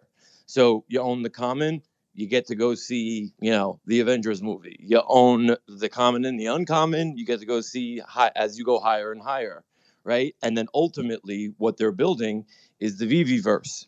They're building their own metaverse that you're going to be able to buy land next to Marvel, next to DC, next to 007, next to, the Cryptokins and all this other stuff. So your head is definitely in the right place, Sean. And I think that tiered system, like JC said in regards to the other example, they're just not thinking about it yet. But that's a great idea, and they're already on the way there. And if you don't mind, I'm going to steal that idea and I'm going to throw that out to the VV guys next time I talk to them, because I think it's amazing. I mean, do it. This space is all about this specific space is all about. It's kind of a brainstorm space. My name's John. Welcome everybody to the space. It's been a great hour and 15 minutes. We will keep it going as long as people have time availability. Everybody is welcome to come up and have their say, have their input. A lot of interesting subjects getting thrown out there, actual use case scenarios. And I think everybody is getting a taste of just how right on the fringe of these technologies and use cases we are. All of us are just, our eyes are wide open, and we're seeing all this for the first time, and it's just kind of like blowing my mind. I'm sure it's blowing your mind. That's why you're in this space listening to this conversation. So next to me is CJ Crypto Jesus, and he is the founder of Solon, and he's pinned his link to the Discord up top. And I'm sure you could tell that he has quite a bit of knowledgeability on these subjects. And he is building a platform where you can get into liquidity pools and fractionalize NFTs and rent out NFTs. And it's just a really exciting technology that he's building and working on. So I just wanted to give him the floor just for just a minute or two, because I don't want to take away too much from this conversation because it's super dope. And I just wanted him to kind of let you guys know what he's working on real quick. Thank you, John. I really appreciate that. But what we're really trying to do here is we're trying to create a platform that has equal access for opportunity for everyone to be able to invest. We're creating a hardware product that will allow anyone, anywhere in the world to invest in cryptocurrency with a card. All you have to do is tap a button. You don't have to do that pain in the ass movement of, linking your bank account to your Coinbase and then copying and pasting your address for your MetaMask to your Coinbase and then sending it from there to your MetaMask and then going on to Uniswap to convert your cryptocurrency and then go to OpenSea. Instead, it's all done with the click of a button, and all that is handled on the back end. So you just tap your card on, you select the NFT you want to buy, you click OK. You tap your card on, you select what cryptocurrency you want to buy and how much of it, you click OK. It's that simple. We're trying to create a platform where the general public can easily buy cryptocurrency without really even needing to know about cryptocurrency and what it is. But we're also trying to create a platform where anyone can invest. So we're creating the first network of decentralized hedge funds as well. So anyone can create a fund and anyone can enter any fund. So let's say the best NFT investors in the world, and best liquidity pool managers in the world, and best cryptocurrency investors in the world, they have a system where they essentially just invest in these cryptocurrencies or NFTs or whatever it is, just as they normally would for themselves. And the trades get copied for everyone else in the pool.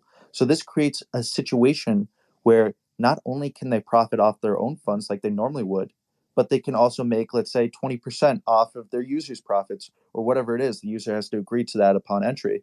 But it creates a way for them to not only make money off their own capital, but off of other users' capital for the first time. And they don't have to do any extra work.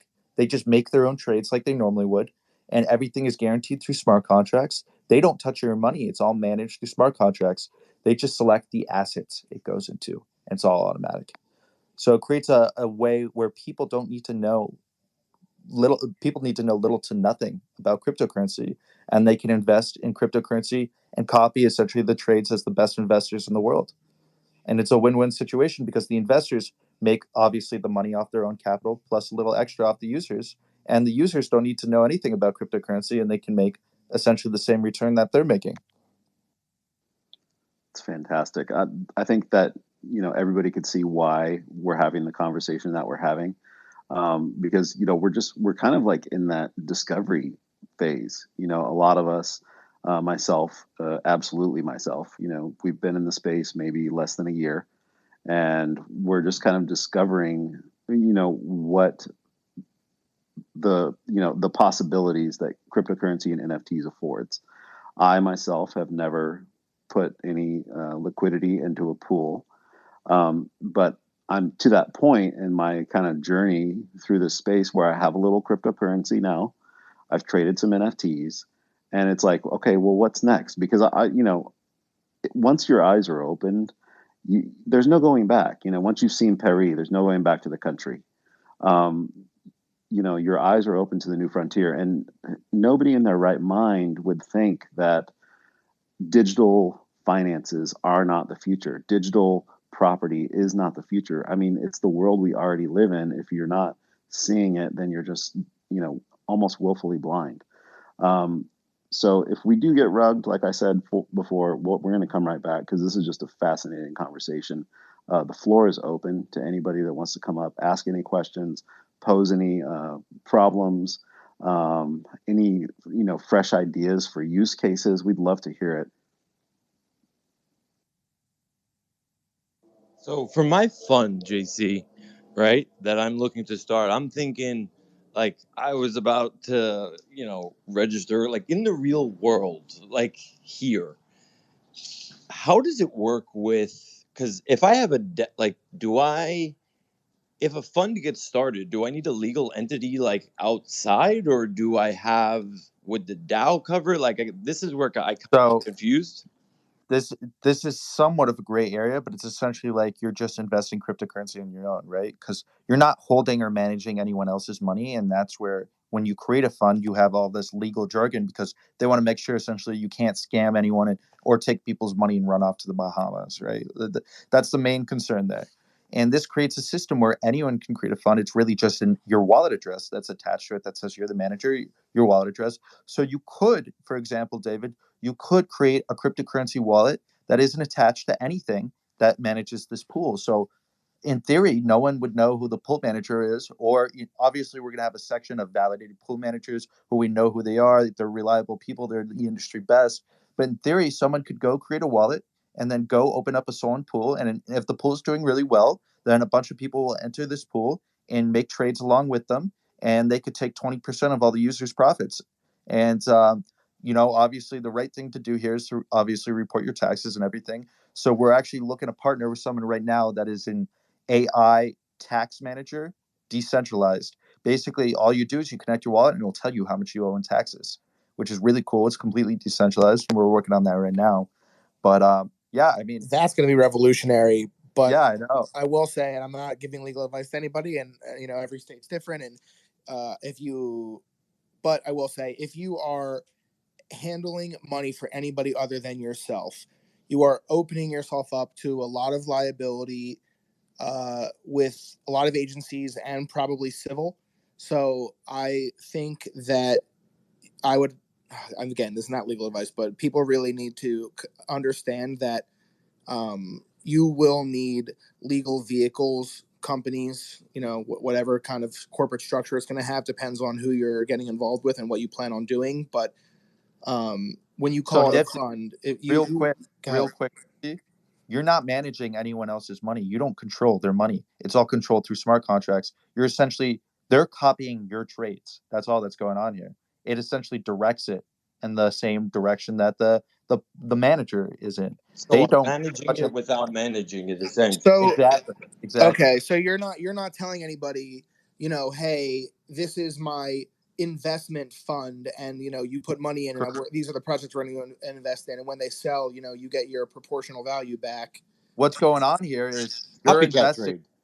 What's going on here is that is what you're doing, or that's not what you're doing? No. What's going on here? I'll lay it to you straight out. Is you're investing like you normally would using our liquidity pools, and then someone can enter the same liquidity pool that you're in and essentially just copy your trades, and it's all automatic.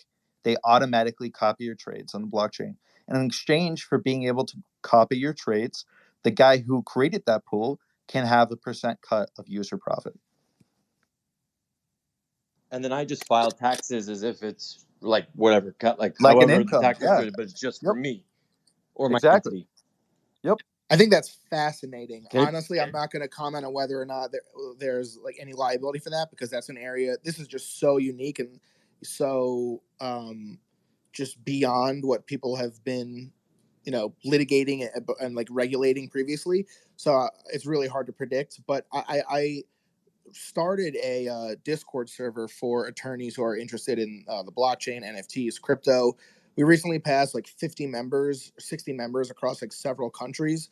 I'm trying to bring as much value to our members, and then fine tune educational resources for the public to roll out. But I know people who would be really interested in discussing this, David. So we should connect more, because I know that there are people who would have a lot more to say about it that would be a lot more valuable than I do on Spaces, and who would be happy to talk about it.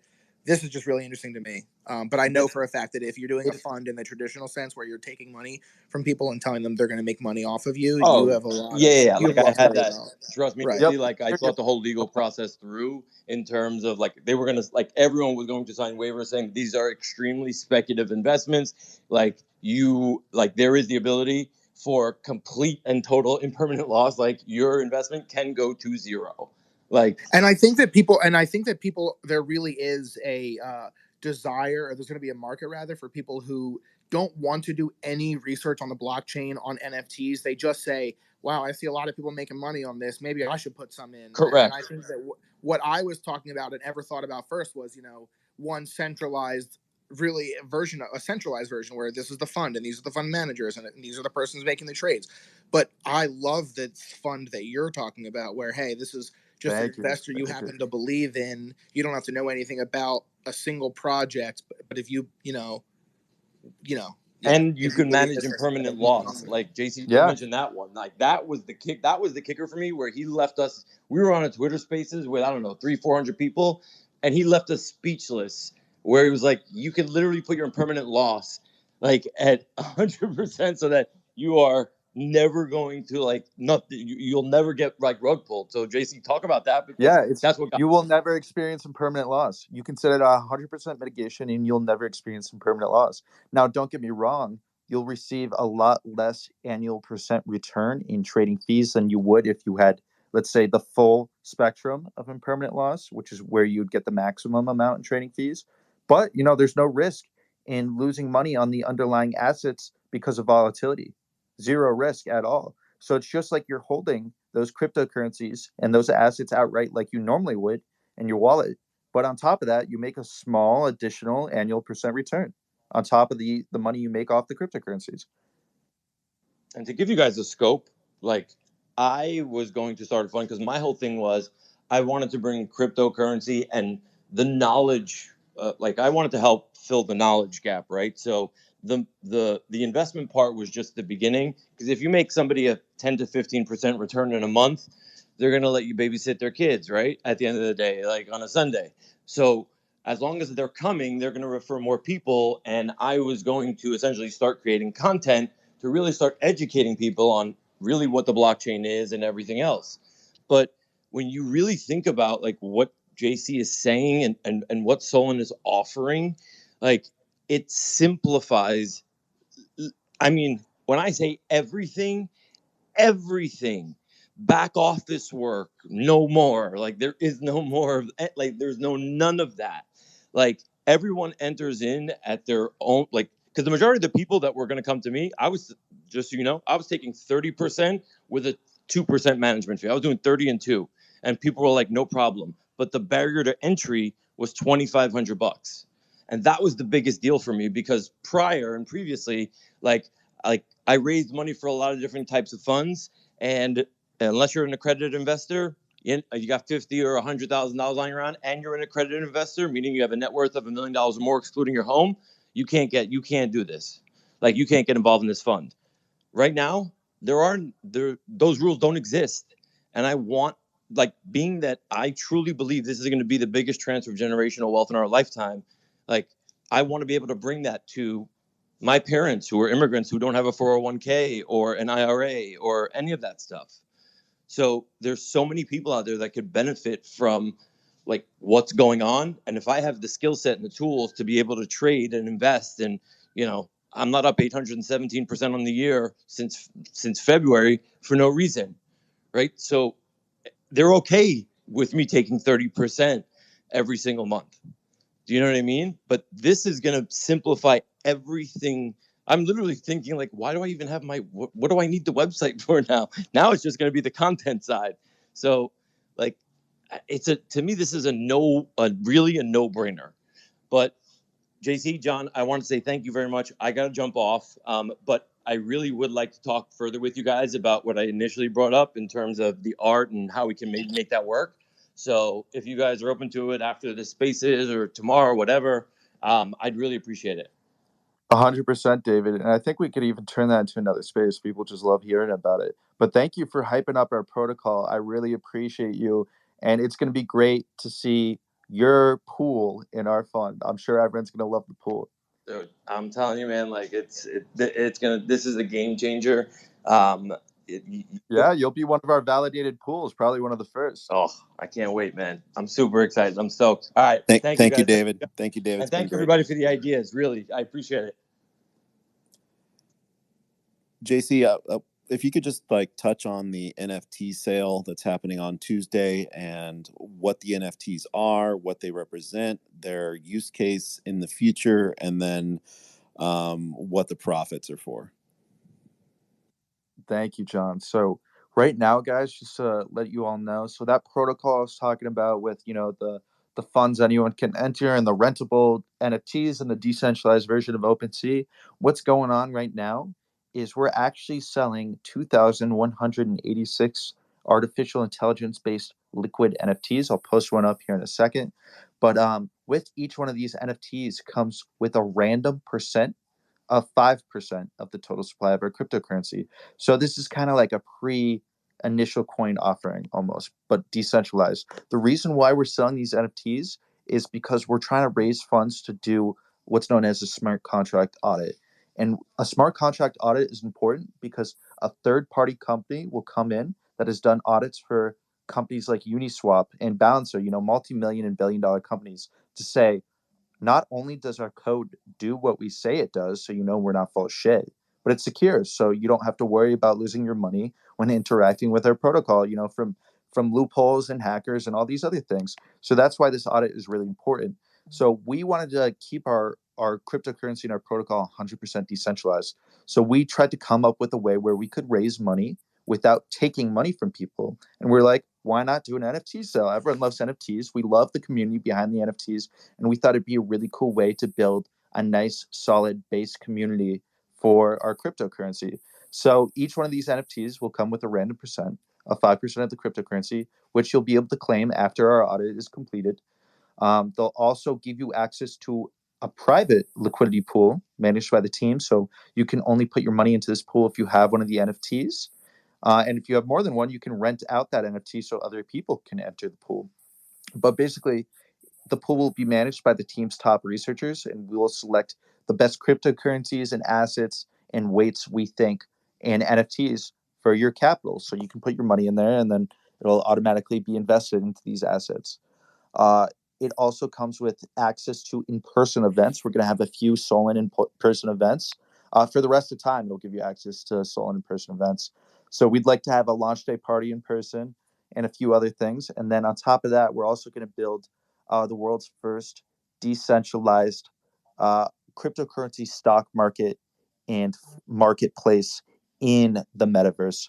So we're also going to get some metaverse land. We're going to build out essentially a cryptocurrency stock market and marketplace for NFTs where you can view NFTs in VR. So let's say your NFT is a 3D NFT and you see it for sale on our marketplace. Well, you want to see that 3D NFT, how it would really look. So you can go in VR and walk around the NFT to see all dimensions of the NFT in our space, for example.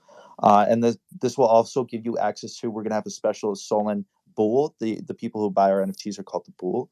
And it'll give you special access to the Bool house in our metaverse space. So that's what our NFT comes with. We're only selling 2,186, and we're selling them this Tuesday. What time? 8:30 p.m. There's a whitelist. Let me add, there's a whitelist. We don't want a gas war. We hate gas wars. So the way we have our sale set up is you can only buy one of our NFTs if you hop into our Discord and put your address in. We made it so right now there's people can only buy a maximum of 5 NFTs to start, or if you're an early adopter, an early member, or a maximum of 4 NFTs to start if you just join now. And basically what that means is we wanted to make it so people couldn't make multiple wallet addresses. So they couldn't just, buy 4 on this wallet, buy 4 this on this wallet, buy 4 on this wallet. So they have to come in to the Discord where obviously you have a singular Discord account and only can post one address. So we want to decentralize it as much as possible and make it fair for people. We want to decentralize our network and create, a nice decentralized community. So every 15 minutes after 8:30, everyone will be allowed to purchase one additional NFT until we sell out of our supply.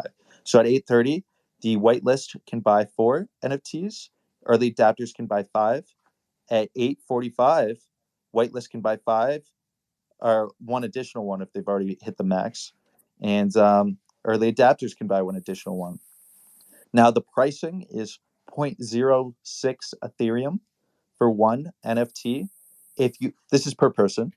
The second one you buy is 0.07. The third one you buy is 0.08. The fourth is 0.09, so on and so forth, to disincentivize people from buying more than one. If you're going to buy more than one in this case, obviously you're a very devout and firm believer in the project. And we wanted to make it as decentralized as possible. So the price increases linearly as well. I joined the Discord earlier when I heard you speaking, but I just put my address in. I think that's a really awesome way of rolling it out. I'm really excited to see, and just listening to you and John speak today has just been a thrill, a pleasure for me. You guys, the ideas that you just have my my wheels spinning. I'm like at a loss for words, honestly. Thank you, Nifty. I really appreciate it, and I'd love to have you in the space just to talk. Like, obviously, this is a very like gray area because things are so decentralized in our ecosystem. Technically, no one's holding your money. No one has control over everything. So, how does the law really apply in this? Because no one technically controls anything. So, I would love to have your group, get involved, even if it's just like as an advisory type position or something like that, or a case study, because we're really trying to innovate in the decentralized marketplace, the decentralized world here, by creating this ecosystem. And that we're entering a space that has never really been touched before, so no one really knows what's going to happen. So we'd love to hear your group's opinion. Yeah, I've seen a few people have come into the chat who are in the group. I see one in here right now, at least. And I'm going to mention it in our Discord. If you have specific questions you'd like to pose, so that way I can give the people like a chance to prepare answers before we hop into spaces. I've been talking with a few of them behind the scenes, and I know that they've kind of expressed that that's like the preferred way to go about this. And like I said, I'm not like an IP lawyer. I'm not a securities lawyer. So a lot of it is beyond my expertise. I'm just really passionate and trying to learn as much as I can all the time, and foster a collaborative atmosphere amongst all of the attorneys in this space, so that we can solve problems for each other, refer people to each other, make sure that the really high demand for like legal advice and just guidance is being met. And again, I'm not giving legal advice today specifically, but ultimately everyone is going to be interacting and working with a lot of lawyers, because there's just going to be a lot of regulation. It's not here yet, but it is definitely coming. So again, I will definitely pose any questions that you have to my group. We can plan spaces around people's schedules to make sure that we get everyone together in like a public forum. I think this is great. Yeah, I'm really glad that I came down here. Fuck yeah, Nifty. It's been a pleasure talking to you. I will also say we're going to be adding new people to the team after we finish our NFT sale. We're accepting applications. I'd love for you to apply, just, to have you on board, because, this is a difficult new space that no one's really touched before. So advisory positions and anyone who can, help the team, even if it's 100% advisory, would be great. And what we're offering people that do apply to join the team is essentially a discounted buy into the cryptocurrency when we launch. You'll be in the team buying section of the cryptocurrency, and then we're also going to give them one of our team originally owned NFTs for free for onboarding. I was smiling really hard when you just asked me to join before you mentioned or to even apply before you mentioned any benefits. So I will absolutely be applying. Thank you. I'm humbled and grateful that Thank you. Ask. It's been a pleasure meeting you, man. Thank you for coming on this space. 100%. I'm telling you, I think you guys are geniuses, and I think it's cool that so many people in this community and in this space have a lot of different expertises that are going to mesh so well together. I just love it. I think that it's great. I'm constantly in rooms with people so much smarter than me, and I think that it's just the best. Yeah, I totally 100% agree. I mean, just to hear that you have a Discord with lawyers going in the NFT space is just like, to be honest, it's comforting to me, because like you said, we know regulation is coming, and I've gotten to the point where, the thought of regulation has like freaked me out, and like I think it does a lot of people, because it's like, oh, the government's they're gonna come after me and blah blah blah. But like, I don't think we need to be scared of regulation. I think we need to front run regulation, and that takes organization, that takes planning, and that takes exactly what we're doing here. It's just, throwing out ideas and chewing them over and figuring out the best way to navigate. But yeah, navigation, regulation should be, I don't want to say embraced, but it's going to happen. So we might as well embrace the fact, and we might as well front run it and just be ahead of the curve. Absolutely, and just on that note, I'm glad you said that, because I actually found, or I added someone to the Discord yesterday who has like 20 plus years or something lobbying for Congress. He said, or no, it's not 20 years lobbying for Congress. He's written 23 federal laws. He's not a lawyer, but he's written 23 federal laws. Has lobbied before Congress. Said that he has like representatives' numbers in his phone, other contacts in DC. I was just floored, like the fact that. These are the people who I'm like talking to now on like a daily basis. It's just incredible. So you are absolutely right, as he was, that we have to be proactive about making sure that the people who are going to be controlling, the laws that regulate us understand what's going on and aren't, stifling what can be so good for so many people. And we're working on it. To think that I'm even playing like the smallest fraction of a role is just, love it. I just love it. I know, man. It just makes you smile for sure. Like I'm smiling, right? man. Like it really just does, dude. Like, oh my god. Yo, I will say, every single person that hops into any one of these Twitter space is an innovator. We're all here. We're all early. I mean, let's be real. There's like 100,000 people in the world of NFTs. I mean, we all know so many of each other so well at this point in time, just because, we've been revolving through all these spaces and talking to each other's and being in mutual discords, you name it. But the reality is we're all here. We're all early. I mean, this technology is new. Blockchain is relatively new technology. I mean, I always love to tell people, like, Bitcoin and the implementation of blockchain is like the discovery of electricity, and Ethereum and smart contracts is like the creation of the generator, having a constant supply of electricity. And now that we have this constant supply of electricity, well, what do you do with it? Now we're starting to see people, create the light bulb. Soon people will be creating electric cars and refrigerators and all these things. Like Uniswap is my example of the light bulb. And really, the stage we're at, everything's so simple. I mean, Uniswap became a $1 billion+ company off the equation X times Y equals K. I mean, let's be real. We're just starting in the space. We just entered this world. Smart contracts just came out in 2015. Everything is brand new, and we're just waiting. We're starting to see what people are starting to come up with. All this crazy new innovation, all these new ideas, and everything starts now. This is the beginning. We are all here on ground zero. I was saying this before. I mean, I talk about that all the time, how early we are, and it's fun to say, but it's just so true.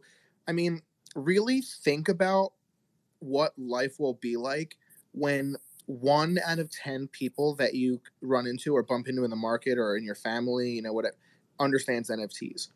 Really think about it, what life is going to be like when 50% of the people, when 1 out of 2 people that you encounter on your day-to-day, on a daily basis, like buy NFTs, like are interested in them.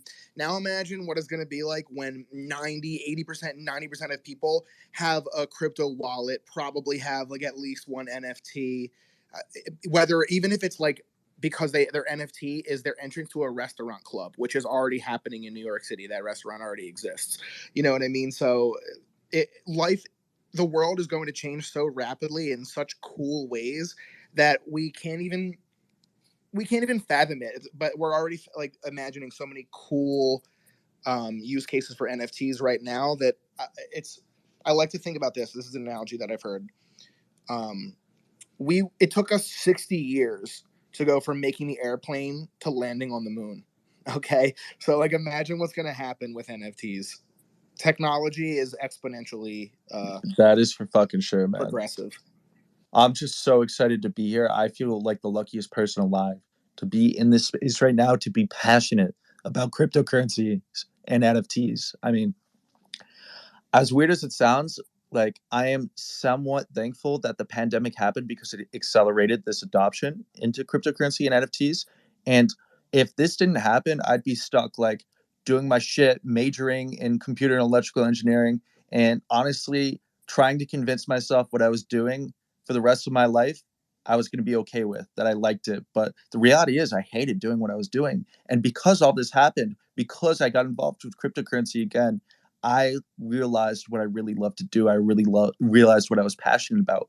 And we're just in the space right now where there's little to no innovation. I mean, you see people coming out with the craziest shit every day. Every time Vitak Buterin publishes an article, the whole space changes.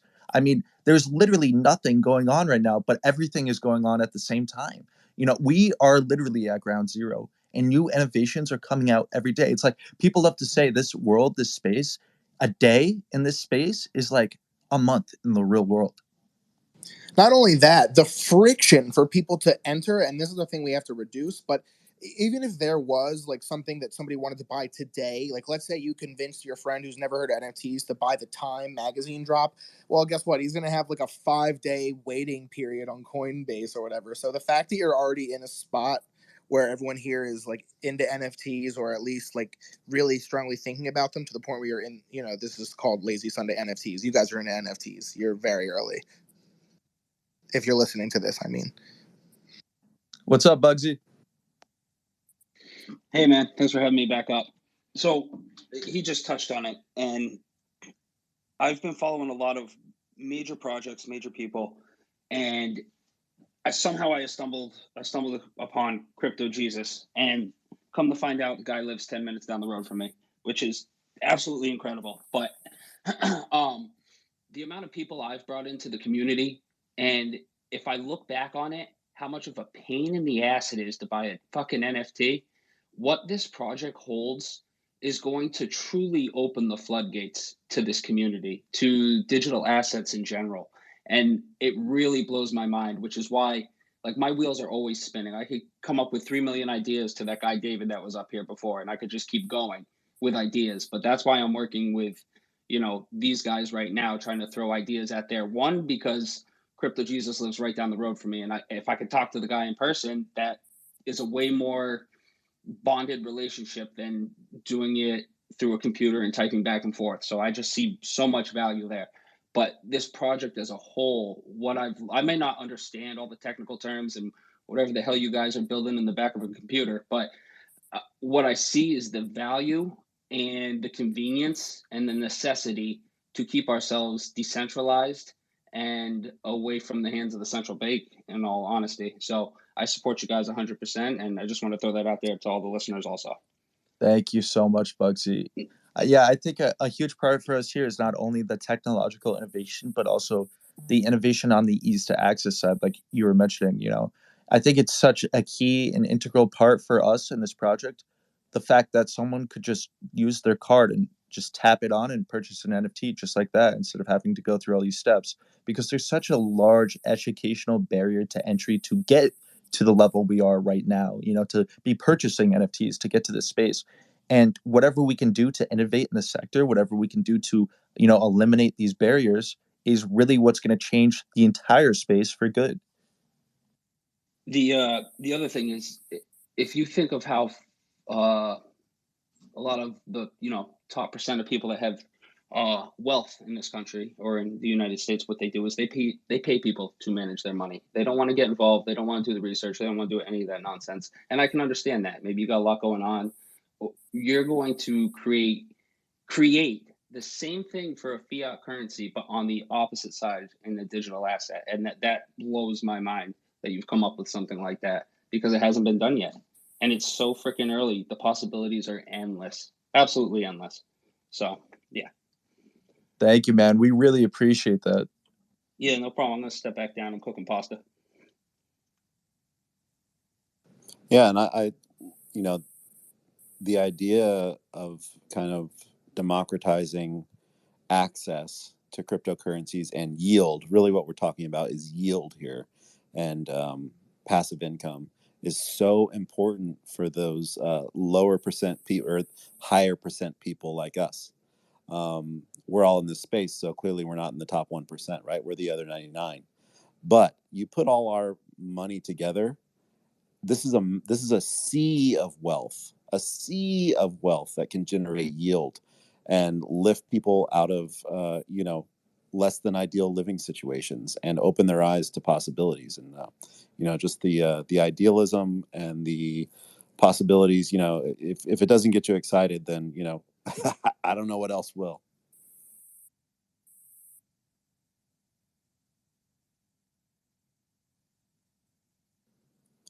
If we don't have any other questions or thoughts, we've been going for about 2 hours. If CJ or Nifty or Ben, if anybody would like to have any final say, now's the time. We can wind this space down, or we can keep going if something else comes up.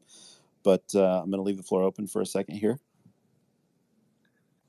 I think I'd love to hear from everyone in this community. John, you're the most amazing host, man. I can't thank you enough for hosting all these spaces. And if anyone has like any cool or crazy, even theoretical questions, always now's a great time. Ben is the ultimate person to have you to pick someone's brain. He can think of the craziest shit in terms of how to make something happen in the space. But anyone, please come up here. We just love to talk about the most random shit. We'll go on a rant for an hour. I would just love to hear from you. What do you think needs to happen in space? What are you concerned about in the space? Anything. Go ahead, Damon. Welcome up. What's up, Damon? Hey, what's up? Thank you for having me. My question is, I was talking about the projects you have going on with my friends, and I'm getting really excited. And then his point was, it sounds like you're doing a lot, and that what do you say to someone that says that they would want you to focus on one thing or have a main thing? So for us, I mean, I get that in a sense, but the thing with our ecosystem is everything feeds into everything, right? We are decentralized marketplace, for example, where you can have rentable and fractional NFTs, which is like a decentralized version of OpenSea. There's zero protocol fees. OpenSea has a 2.5% fee, but we're only able to have zero protocol fees because we make money off of the decentralized exchange side. It loops and it feeds into itself, because every time someone trades a fractional NFT, which is represented by a cryptocurrency based position, it's traded through a liquidity pool in our decentralized exchange. So there's the protocol fee there, that 0.1%, 0.3%, or 1% fee every time.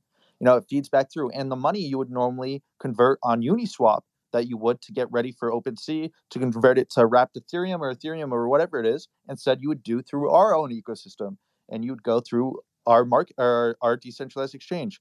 So it's important for us that we release all these protocols together, because one, I hate cryptocurrencies that release the currency before they even have a fully completed project, because obviously that could be a scam. Let's be real. And two, come on, it's bullshit. There's no need to release your cryptocurrency before you release the fully completed project. You're clearly just trying to get some early cash. For us, it's important that we release the whole thing completed together. I hate these scam projects. I hate these shit projects that just pump out a cryptocurrency and are like, we will be the biggest innovators in blah blah blah space with the coolest blah blah blah. Anyone can put big ass words behind something, but in my eyes, I like to see real innovation, and that's why we're launching this fully completed project and protocol. And the hardware is really just a bonus, because it's going to be a funnel. It's going to bring all sorts of people that the educational barrier to entry in the industry was too high before into the crypto space.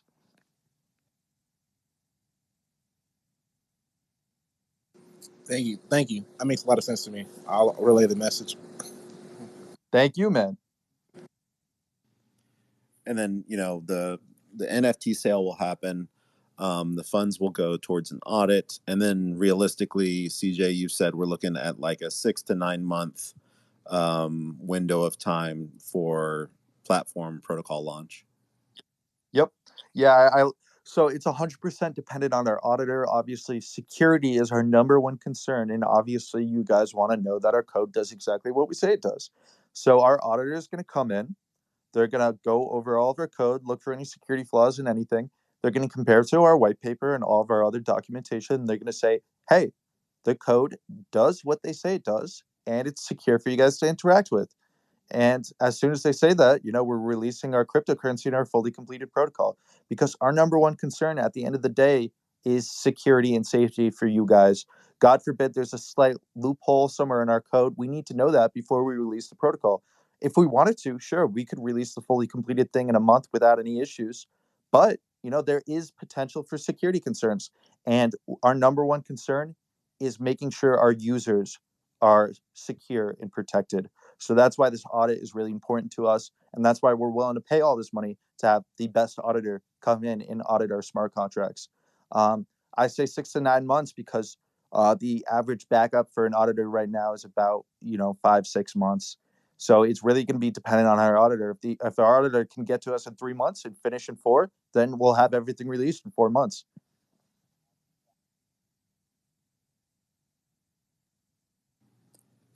Once again, the floor is open. Any final thoughts? If not, we will wind it down. If we do wind it down, which I would, no objection from me, no opposition. I just wanted to say again, thank you guys for having me here. It's been really great to connect with you, to learn from you. I'm glad that this is just the beginning. I appreciate you hosting this space. I think that it's just the more of these I jump into, just the more bullish I am on the community, the NFT community in general. I just think that we're just such a great group of people here who are here to change the world for the better. I think that we're gonna do it too. So I'll just end on that. Thank you, Nifty. We all really appreciate everything you say. It's been great having you here, and I'm so hyped to have you in the Discord. Everyone else, come join the Discord. You don't have to be interested in our protocol whatsoever. Come in if you just want to ask questions about DeFi or cryptocurrency in general, or if you even have questions about making your own project or a protocol. Like this space, there's so little educational resources in the space, and that's a problem. And we want to be able to help people because that's what this space and this community is all about. That's why we're starting with our sale in the NFT community and not the cryptocurrency community, because this community is about helping each other out. People genuinely care about how people do in this community. And that is something that is sadly can be few and far between in the world of cryptocurrency. So coming into space, even if you just have questions about anything random, there are never any stupid questions. We have all been new at some point in time. In the Discord, you're going to find a lot of heavy reading. You can go through all the descriptions of everything that CJ has just gone over in the FAQ.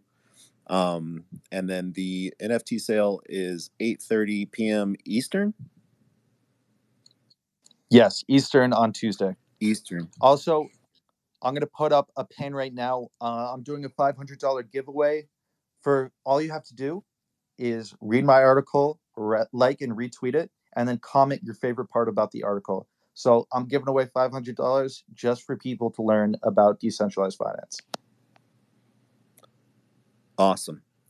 Wow, it's been such a heady space, and it's so fun to just hear everybody's ideas and everybody's use cases. Speaking with David, who's not here anymore, was just fantastic. Thanks, CJ. I see the tweet up above. And everybody, if you haven't already, click into each other's profiles. Look at everybody's profile, see what they're about, retweet their pinned tweet, give them a follow. We're all in this space for a reason, and one of the ways that we grow this space and grow the community within the space is by following each other. So don't be shrewd. Follow everybody in this space right now, and definitely retweet their pinned. If you don't have a pinned tweet on your Twitter account, throw something up there. Tell us what you're about. Tell us what you're interested in. Let us know what you're thinking about, and we'll give that a retweet. We'll probably be doing another space this week as the NFT sale goes on and unfolds, and it's going to be exciting to let everybody know how that went down. Hopefully the platform doesn't crash. I don't think it will because I know the guy who built it. So thanks to everybody for coming. We really appreciate your time on this lazy Sunday. I hope you got something out of this space. I hope that you're inspired. I hope that you're excited. I hope that you'll come visit us in the Discord and get to know everybody else better. And let's all do this together, man. I am just so pumped. I'm going to end this space in 3, 2,